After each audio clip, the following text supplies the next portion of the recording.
the New Testament book of Matthew, chapter 26, verses 1 through 75.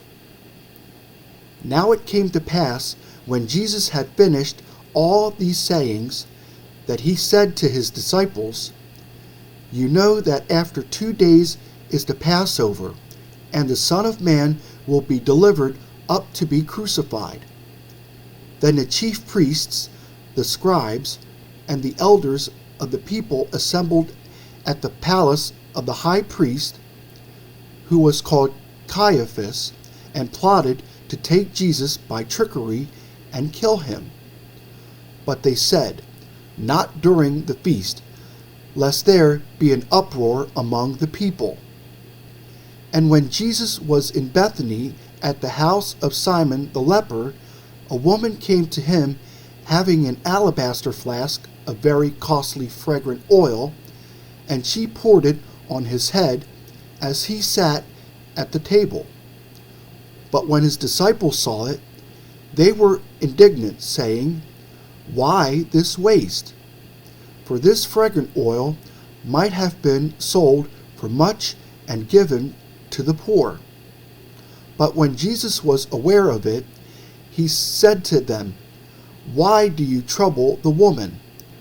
For she has done a good work for me. For you have the poor with you always, but me you do not have always.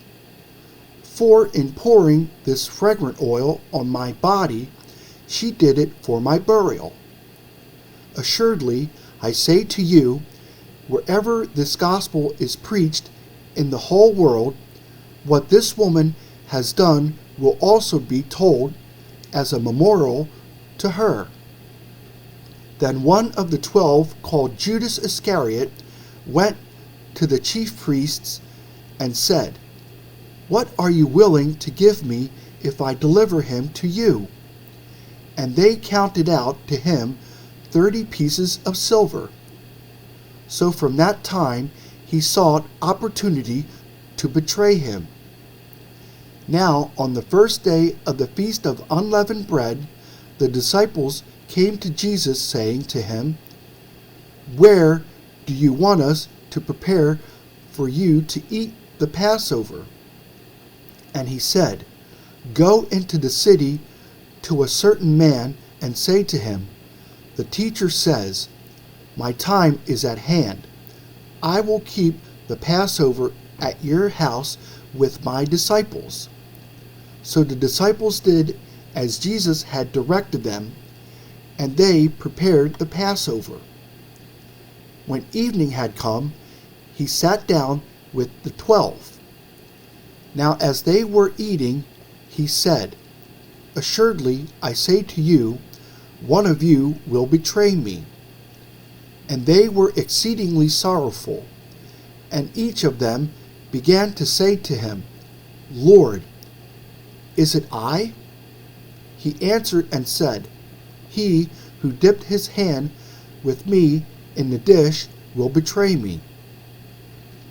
The Son of Man indeed goes just as it is written of him, but woe to that man by whom the Son of Man is betrayed.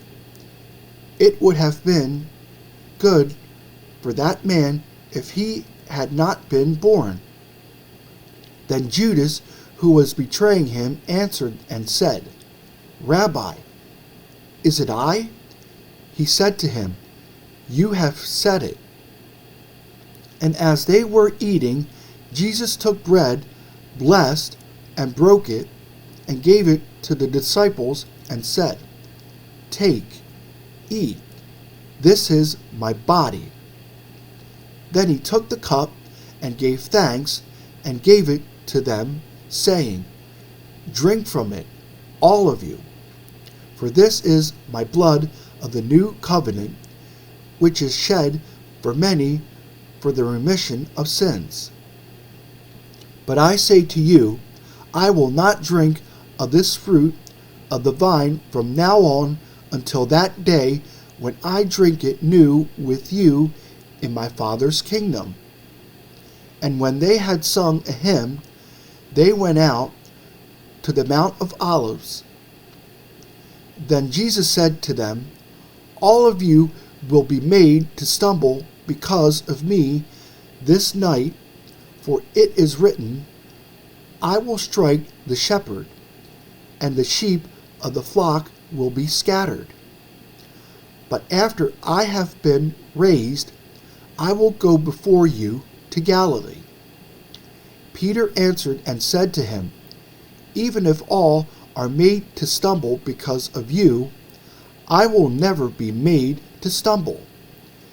Jesus said to him, "Assuredly, I say to you that this night, before the rooster crows, you will deny me 3 times. Peter said to him, "Even if I have to die with you, I will not deny you." And so said all the disciples. Then Jesus came with them to a place called Gethsemane, and said to the disciples, "Sit here, while I go and pray over there." And he took with him Peter and the 2 sons of Zebedee, and he began to be sorrowful and deeply distressed. Then he said to them, "My soul is exceedingly sorrowful, even to death. Stay here and watch with me." He went a little farther and fell on his face and prayed, saying, "O my Father, if it is possible, let this cup pass from me. Nevertheless, not as I will, but as you will." Then he came to the disciples and found them sleeping, and said to Peter, "What? Could you not watch with me 1 hour? Watch and pray, lest you enter into temptation. The spirit indeed is willing, but the flesh is weak." Again, a second time, he went away and prayed, saying, "O my Father, if this cup cannot pass away from me unless I drink it, your will be done." And he came and found them asleep again, for their eyes were heavy. So he left them, went away again, and prayed the 3rd time, saying the same words. Then he came to his disciples and said to them, "Are you still sleeping and resting? Behold, the hour is at hand, and the Son of Man is being betrayed into the hands of sinners. Rise, let us be going. See, my betrayer is at hand." And while he was still speaking, behold, Judas, one of the 12, with a great multitude with swords and clubs, came from the chief priests and elders of the people. Now his betrayer had given them a sign, saying, "Whomever I kiss, he is the one. Seize him." Immediately he went up to Jesus and said, "Greetings, Rabbi," and kissed him. But Jesus said to him, "Friend, why have you come?" Then they came and laid hands on Jesus and took him. And suddenly one of those who were with Jesus stretched out his hand and drew his sword, struck the servant of the high priest, and cut off his ear. But Jesus said to him, "Put your sword in its place, for all who take the sword will perish by the sword. Or do you think that I cannot now pray to my Father, and he will provide me with more than 12 legions of angels? How then could the scriptures be fulfilled that it must happen thus?" In that hour Jesus said to the multitudes, "Have you come out as against a robber with swords and clubs to take me? I sat daily with you, teaching in the temple, and you did not seize me. But all this was done that the scriptures of the prophets might be fulfilled. Then all the disciples forsook him and fled. And those who had laid hold of Jesus led him away to Caiaphas, the high priest, where the scribes and the elders were assembled. But Peter followed him at a distance to the high priest's courtyard, and he went in and sat with the servants to see the end. Now the chief priests, the elders, and all the council sought false testimony against Jesus to put him to death, but found none. Even though many false witnesses came forward, they found none. But at last 2 false witnesses came forward and said, "This fellow said, I am able to destroy the temple of God and to build it in 3 days." And the high priest arose and said to him, "Do you answer nothing? What is it these men testify against you?" But Jesus kept silent. And the high priest answered and said to him, "I put you under oath by the living God. Tell us if you are the Christ, the Son of God." Jesus said to him, "It is as you said.